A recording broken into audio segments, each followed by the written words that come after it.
దేవుడు నీ పట్ల ఒక ప్రణాళిక, ఉద్దేశం కలిగి ఉన్నాడు.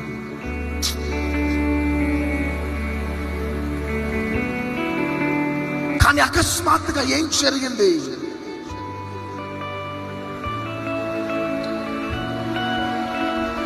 చివరికి నీ తండ్రి నీకు శత్రువు అయిపోయినాడు, నీ అన్నదమ్ముళ్ళు నీకు శత్రువులు అయిపోయినారు. చివరికి యోసేపును పగబట్టినట్లు నీ చుట్టాలు, రక్త సంబంధులు, బంధుమిత్రులు పగబట్టిన అనుభవంలో యుద్ధాన్ని నువ్వు అనుభవిస్తున్నా. చివరికి నీ పరిస్థితి యోసేపు లాగా నువ్వు ధర్మపడ్డావు. యోసేపు లాగా బావిలో, యోసేపు లాగా కేస్ బుక్ అయిన స్థితిలో, యోసేపు లాగా చెరసాలలో ఉన్న అనుభవం.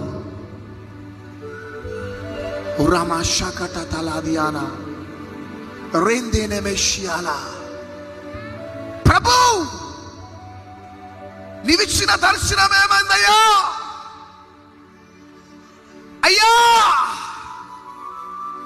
ఎంతకాలం నా తండ్రి నన్ను అర్థం చేసుకోవట్లే, ఎంతకాలం నా భర్త నన్ను అర్థం చేసుకోవట్లే, ఎంతకాలం నా ప్రార్థన భార్య అర్థం చేసుకోవట్లే, ఎంతకాలం నా పిల్లలు నన్ను అర్థం చేసుకోవట్లే, నా సొంత అన్నదమ్ములు నాకు శత్రువులుగా మారినయ్యా, ఎంతకాలం అని యోసేపు లాగా ఏడ్చి ఏడ్చి అలసిపోయినావేమా.